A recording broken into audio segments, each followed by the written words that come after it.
Olá, nobres vassalos. Eu sou Lukasz Possalski e nesse vídeo de hoje eu lerei mais um artigo medievalista sobre, nesse caso, feudalismo e leis privadas. Esse artigo não é necessariamente sobre um site que discute medievalismo, mas é uma coisa muito interessante e tem muito a dizer sobre feudalismo e sobre as leis como eram na Idade Média, como se configuravam os sistemas de poder e governo na época, uma vez que muitas vezes é mal compreendido isso. Então vamos lá.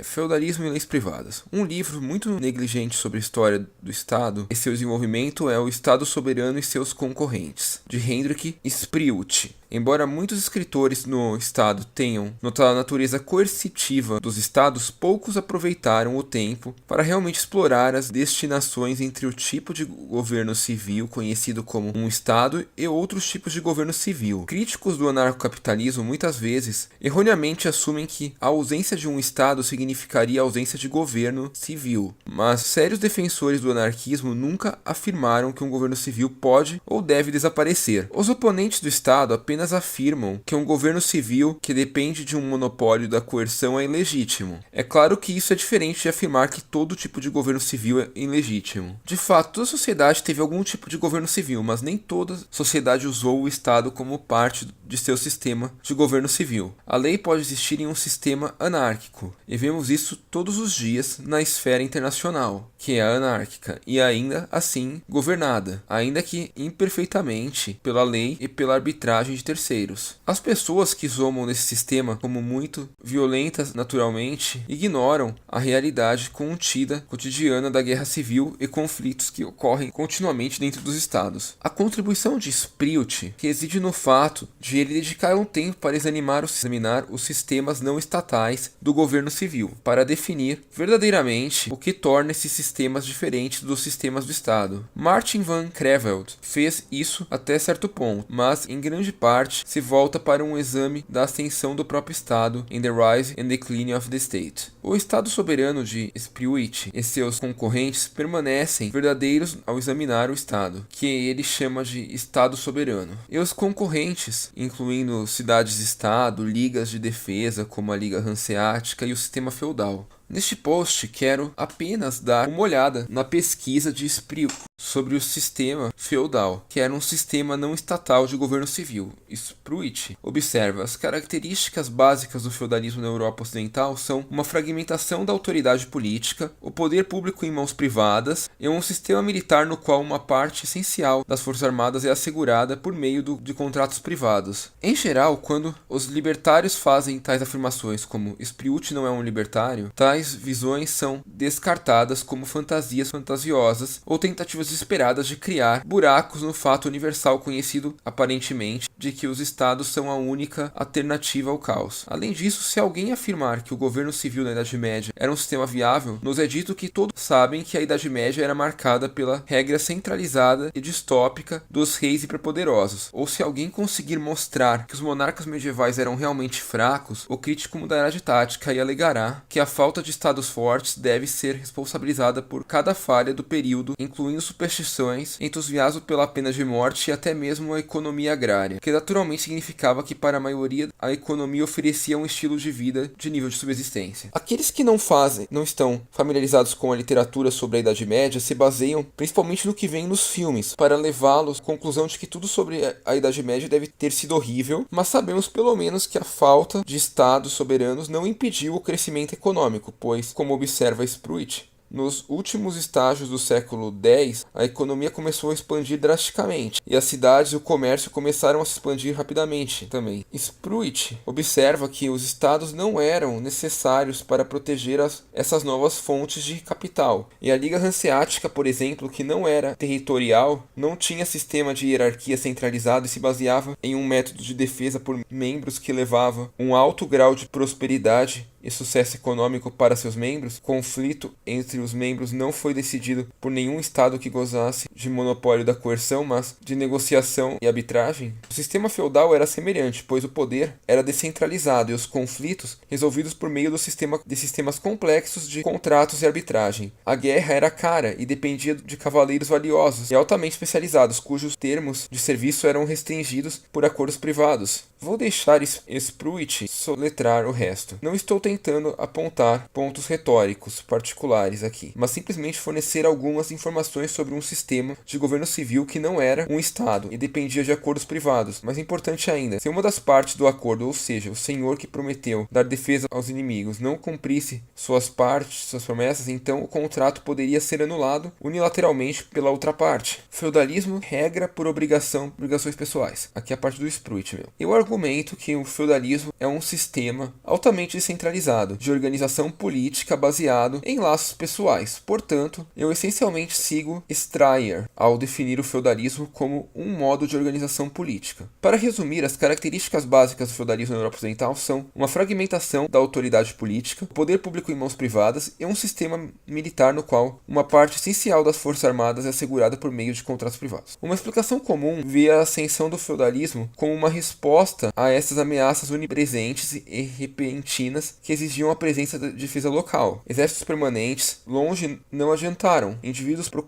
encontraram proteção de homens fortes locais. Esses locais eram os cavaleiros, que haviam constituído a cavalaria pesada de Charles Martel, Pipino e Carlos Magno em suas conquistas. Agora, os cavaleiros forneciam proteção local pela presença de suas fortalezas. O feudalismo emergiu de uma elite guerreira já existente. Outros veem uma forte influência germânica, como os antigos chefes germânicos que lutavam contra legiões imperiais romanas. Os reis francos eram vistos como líderes na guerra. Esses líderes tinham uma relação recíproca com os seus seguidores, como descrito por Tácito. De qualquer forma, o vir era um guerreiro livre que voluntariamente, por uma obrigação solene, sacramentum, concordou em se tornar um seguidor devoto de um chefe militar, príncipes, compartilhando suas fortunas até a morte em um retorno para o sustento, o equipamento e uma parte do butim adquirido na guerra. O séquito, assim, esperado, mima o serviço militar. O quid pro quo que encontramos nas relações senhor-vassalo tem a origem no costume antigo.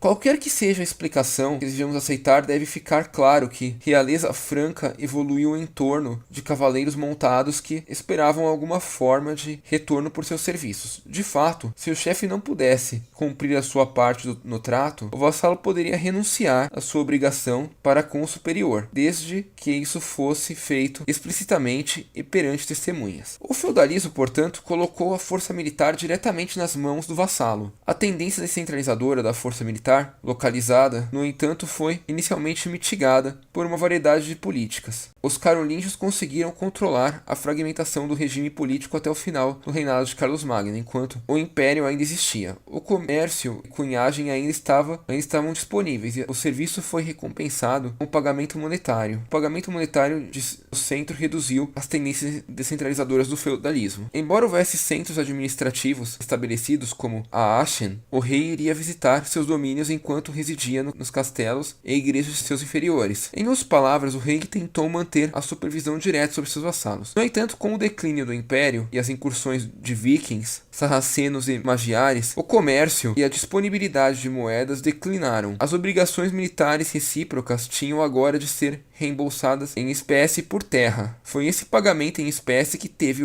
um efeito de descentralização, o que levou ao feudalismo propriamente dito. O sistema de regras resultante consistia em dois conjuntos de obrigações, descritos por Mark Bolt. O feudalismo é o primeiro conjunto de obrigações militares recíprocas, onde o mais fraco busca a proteção do mais forte, em troca de serviços militares, quando requerido pelo superior. Às vezes, a garantia de proteção seria suficiente, mas geralmente o serviço militar era recompensado pelo superior na forma de um benefício, um presente que mais tarde se tornaria uma terra grande, um feudo. Quando o vassalo se tornou detentor de terras sob sua própria jurisdição, isso deu origem a um segundo conjunto de obrigações. Essas relações eram hierárquicas, não recíprocas e não envolviam relações militares. Estas eram as relações senhoriais. A princípio, a lavoura do solo era feita principalmente por homens livres, mas aos poucos a servidão tornou-se mais prevalente. Os camponeses lavravam o solo e transferiam a parte das colheitas para o proprietário. Em suma, pode-se dizer que o feudalismo tem analogias com a economia de escambo, com suas proteções e serviços sendo trocados em vez de comprados ou vendidos. Era uma relação bilateral explícita, com deveres e obrigações específicos por causa do surgimento de recompensas em espécie. Essa lógica de organização levou à fragmentação do poder. Existem 3 diferenças principais entre a lógica da organização e a organização feudal baseada na territorialidade soberana, isso é, um estado. Primeiro, o regime feudal carecia de hierarquia. Em segundo lugar, a regra territorial não era exclusiva. Terceiro, o domínio feudal do território era imperfeito. As relações senhoriais, de certa forma, assemelhavam-se a regras territoriais mais próximas. Uma estaria sujeita à jurisdição de um senhor pela residência em uma determinada área. No entanto, visto em um sistema de maior domínio político, as posses territoriais dos senhores dependiam das relações pessoais específicas em que estavam inseridos, e as relações feudais superaram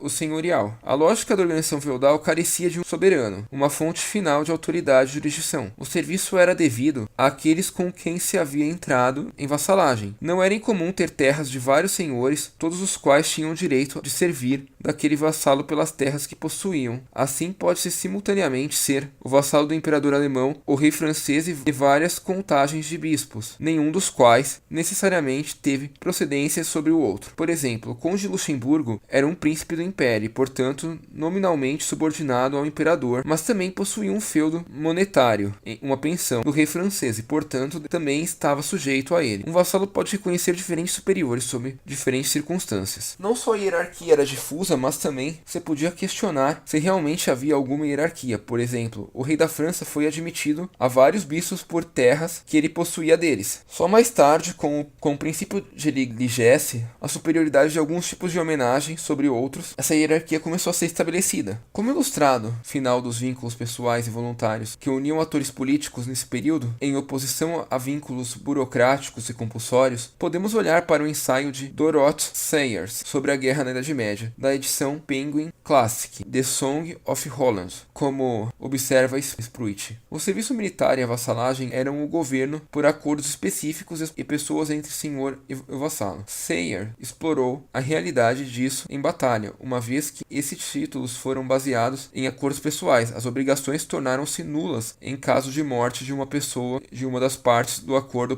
portanto. Sob o sistema feudal, era dever de todo grande senhor servir ao rei em batalha, trazendo consigo tantos vassalos armados, cada um dos quais trazendo muitos vassalos menores, e assim por diante. Toda a escala da hierarquia, cada vassalo estava vinculado por juramento de lealdade ao seu senhor, e apenas ao seu próprio senhor, enquanto suas vidas durassem. Consequentemente, se um grande senhor fosse morto em batalha, seus seguidores seriam automaticamente libertados de sua lealdade, e eles poderiam, e alguns o fizeram, retirar-se do conflito para não participar mais dele. Ryan McCann é o editor de Mrs. Wire e The Austrian. Envie os envios de artigos. Enfim, aqui fala sobre o site, que esse é um artigo de Ryan McCann, do Mrs. Wire e The Austrian, que é o site miss.org. No caso, é um site sobre libertarianismo gringo, e não sobre medievalismo em si. Mas eu achei muito interessante a temática, porque traz muito bem o que era a relação feudal, como realmente o poder descentralizado, a ideia de que cada vassalo era um senhor local e um pequeno paizinho independente, mas que não poderia ficar interferindo dentro dos outros, uma vez que isso interferia na lei de suzerania e vassalagem. Mostra também a questão do servo, né, que na verdade o servo era nada